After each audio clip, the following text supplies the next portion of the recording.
ICAHD is a Israeli human rights and peace organization. They were started in 1997 in order to resist the Israeli occupation over the Palestinians, but beyond that, to bring about a just peace between Israelis and Palestinians, which means that we're not only trying to end the occupation, we're trying to reach a wider agreement with the Palestinians and a regional agreement about a just peace.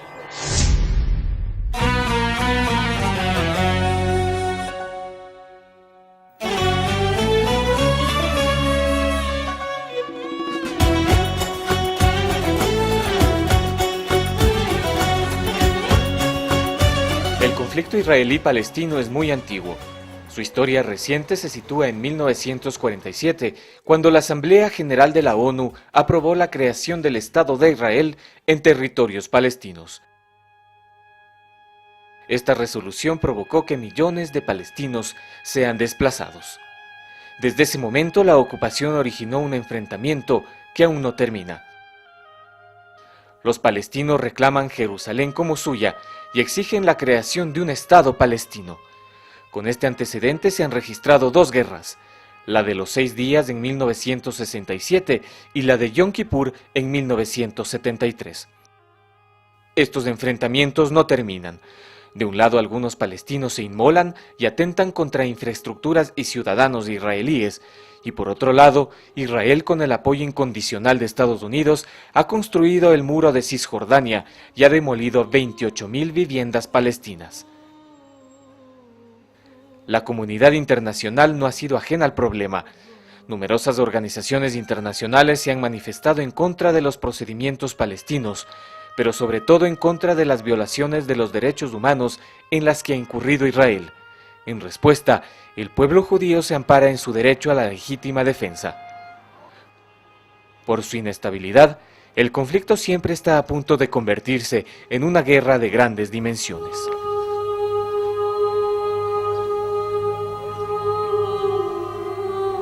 I have to start it from before 1948. My family has been forced to leave our village, Amishagaf, in 1948 because it is one of the 418 villages demolished by Israeli Haganah that time. So they moved and they lived in old city of Jerusalem. For another time, my family has been forced to leave old city of Jerusalem to a camp called Shafat Refugees Camp. It's very near here. And that's happened after 1967. They give us a room which is about 3.5 meters by 6 meters in the camp. I graduated from a vocational training center in Jerusalem as a construction technician supervisor. Then I went to Saudi Arabia. I worked there for 10 years. Then when I come back to my family home in the refugee camp, I saw that it's already overcrowded of people. My brothers, my sisters, their daughters and sons, and I'm the hero who works in Saudi Arabia and has the money. So I have to find me a place outside the camp. I bought this piece of land here, where we are here now, and like anybody in the world, I applied to get a building permit from the Israeli authorities. From 1990 until 1994, I applied 3 times to get the building permit. But all the time it has been refused by the Israeli authorities.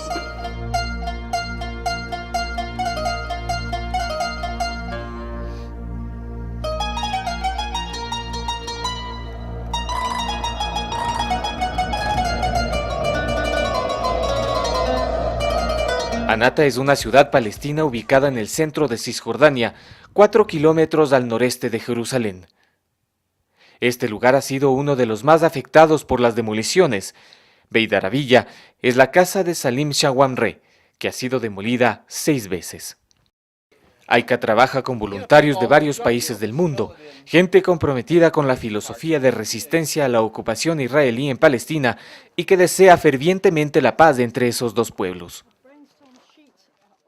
In order to help people learn more about ICAHD and what we do in terms of the summer rebuilding camps, we use our website, We have people on an email list. We use the Facebook facility. We work collaboratively with several organizations also involved in one form or another with this issue. And through those type of networks, people do hear about the chance for the internationals to come and be part of an opportunity like this. And I should also say that we do facilitate ICAHD's extended study tours. So if people want to come here for between, say, 7 to 11 days or sometimes longer, we have those type of in-depth study tours on offer as well. So they don't stay out here at Beit Arabia, they will stay in hotels, but we do provide an educational program for them. So our aim is to get as many people as possible over here, witnessing the reality and getting in-depth analysis. There's many opportunities for people to come in and see, but not really to gain political understanding. Un diagnóstico de los daños causados por la demolición y el trabajo coordinado entre voluntarios y directivos del ICAHD es indispensable para asignar tareas a cada miembro. El objetivo es limpiar el terreno y edificar un lugar simbólico de resistencia. Para Salim, es difícil recordar uno de los momentos en que su casa fue destruida.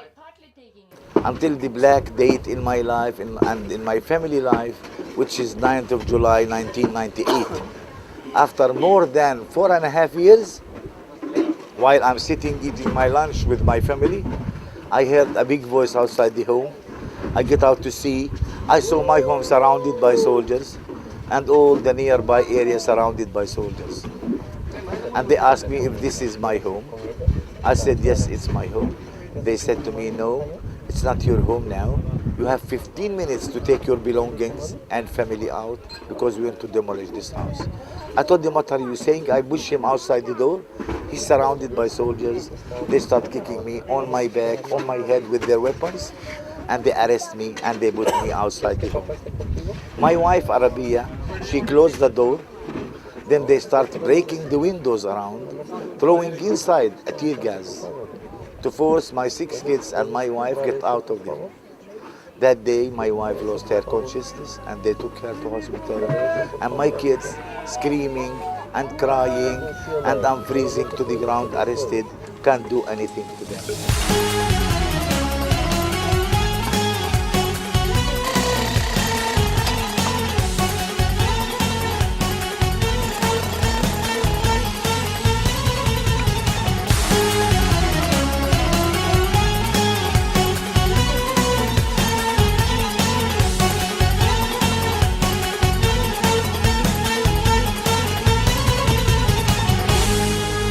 ICAHD really began, like a lot of left groups, as an activist group. We didn't have in the beginning the idea of building or this or that. Go ahead. We wanted to resist the occupation. This is after the Oslo peace process collapsed, and we were activists. But as we began to work more, we began to see that, look, we're learning a lot here. We know what Israel's doing, we know what's happening on the ground, we know why houses are being demolished and so on. And so we really, and people began to ask us, why is Israel demolishing homes? How does it does it? What is Israel's policy and so on? So in a sense, by being here, we've learned the way the occupation works. And so that allowed us to raise our level from just resistance and political activism to advocacy. We can go out, I can explain to government ministers, I can explain to television reporters or journalists, I can explain to churches or trade unions, the general public, what's happening here, why there's an occupation, what Israel is doing. Israel, from our point of view, is responsible for this, why it isn't making peace. So all of that we can do because we've been here. We see, we're with the Palestinians, we see what's happening, we see what Israel's doing. Israelis don't see this. Israelis have never seen a house demolition. They've never seen the wall. They've never seen the occupation, Israelis themselves. So what we're trying to do, but because we're Israelis and we're Jews, we have more of a voice than Palestinians do.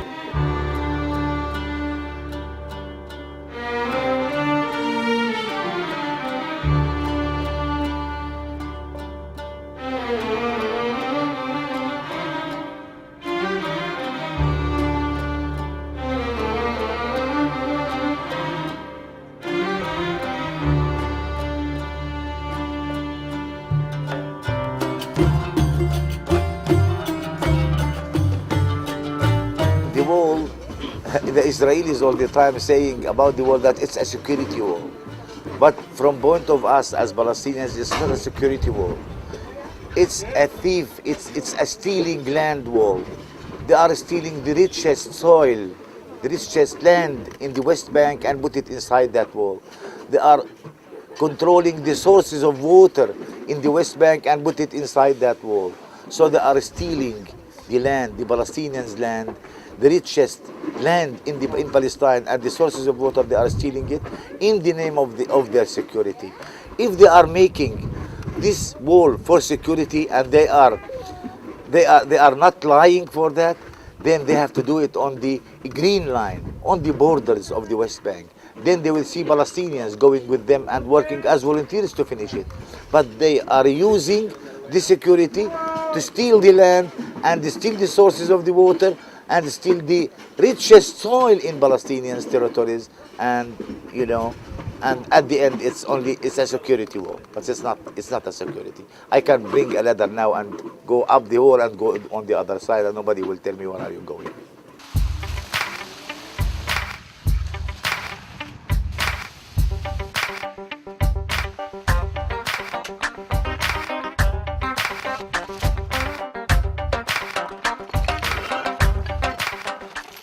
My name is Paul Racco. I'm from New Jersey in the United States. I learned about this camp from a friend last year. I studied in Beirut, Lebanon, and he turned me on to ICAHD because he has worked with other organizations and he informed me about ICAHD. I believe that ICAHD is very important for demonstrating to the locals, the Palestinians, that their story is getting out there, that the rest of the world does know what's happening here, and that that it's not all just one side, that we haven't forgot about them. Personally, I'm very interested in spreading awareness among Jewish Americans, especially my peers. There's a policy in Israel called Birthright, where any Jew around the world gets a free trip to Israel for 2 weeks, where they get shown around the country, and it's very propagandistic, and they very much support the country. They don't tell you anything about what's going on in Palestine. They don't tell you anything about the occupation. So with a Jewish girlfriend who is going to be going on Birthright in winter, I'm very interested in advocating for those that go on Birthright to take the extra time after their 2 weeks to come to Palestine, come to the territories, and witness the occupation, to see the other side of what's really happening here. I'm Felicia. I'm from Finland. It's my second time at the ICAHD camp, but my third time in Palestine. I was at a camp with another organization before. I've learned very much. I think every time I've been here, it's been a different experience, and especially this year, we're not building a house like last year. We are building this kind of remembrance monument, so it's quite a different experience. I also think a big part of the camp are the lectures and the people we meet and the places we go to and see, and I think that also helps with the construction, to kind of contextualize what we are doing. Now we are building tiles. I've become the tile helper of Riyadh. Almost done with this area. Yeah. I think once you come here and you see what the occupation is, it's kind of hard to forget this. And also in Finland we have ICAHD Finland, and it's quite active, and we try to do advocacy at home as well. So I think coming here, it kind of keeps you going back home also.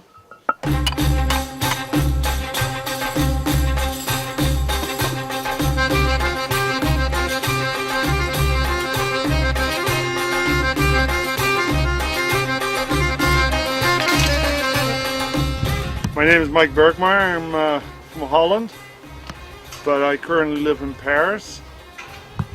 And I came to ICAHD the first time about 3 years ago when we took a day tour to some of to the wall and see some of the demolished houses. It was a very good tour, and then my two daughters actually signed up for the camp 2 years ago, and one of the two daughters again last year. She did it twice.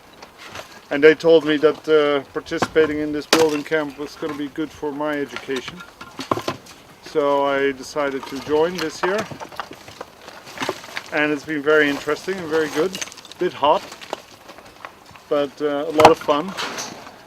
And also because the building work is interspersed with tours to interesting places in the West Bank and meetings with very interesting people. So we learn a lot about the politics of demolition and the politics of occupation and how the travesty of history has turned this place into a open-air prison. And the big challenge now is to go home and spread that word in a way that's effective to make more people aware of the horror that's going on. And particularly politicians, because I feel that politicians in Europe have either no idea what's going on or they completely ignore it if they do have an idea, because they are so one-sided pro-Israel that it hurts the Palestinian cause. I'm Anne, I'm from England. I've been to Palestine on a tour before, and I was so shocked by what I saw. I felt it was important to come to make a stand for human rights, in particular the rights of children. It's unimaginable having your house demolished when you're preparing breakfast for your family. And your children are so scared they run off into the hills and they're not found 8 hours later.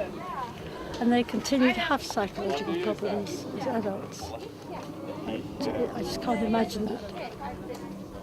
So the camp is brilliant. It's a lovely example of democratic working together, international cooperation, lots of nice people with similar points of view, not too many arguments. It's working really well.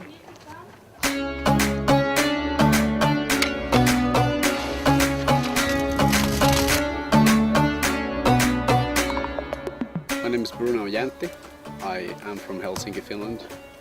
This is my 5th camp and the 3rd consecutive time or consecutive year that I bring other people from Finland. I'm the founder of the Finnish branch of ICAHD, and it's become an annual habit for us to bring people, mainly from Helsinki area actually, but people from Finland to the camp to get to know the conflict, to participate in building or trying to build a sustainable peace. I think our message to the people back home in Europe mainly, where we operate in the EU, is the message we're trying to bring to those people is that there is a state of prolonged occupation taking place in the occupied West Bank and in the besieged Gaza. There are also serious human rights violations occurring in Israel, and this is all part of a systematic policy by the State of Israel against the non-Jewish population of the region of Israel-Palestine. And it is a brutal occupation, the longest ongoing military occupation after the Second World War, its 50th birthday. will take place in a few years. And it is our assessment that the reality, the human rights reality here, is not very well known. It is known that there is a conflict here, but the details and the nature of the conflict is not known. And our message is that there is a whole host of serious human rights violations occurring here, and we try to give those details to the general public. Also, another message of ours is that the conflict can be resolved. It is not an ancient conflict. It is not a clash of civilizations, or it's not a clash of religions. It's a political conflict, and it can be solved like any other conflict. To be completely honest, as far as I can tell, the Israel-Palestine conflict is more simple than many other armed conflicts or political conflicts around the world. Whether it is a fully independent Palestine in the international borders and resolution to the refugee question based on the right of return, or whether it's one secular democratic state with equal rights to all, regardless of their ethnicity or religion, the basis has to be international law, and it has to be equality. So I'd say this is the sort of the two sides of the project we are involved in.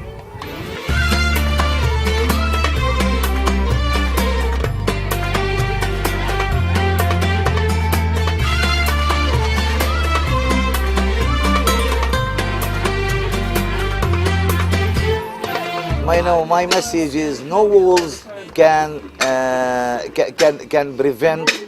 prevent the anger of the people.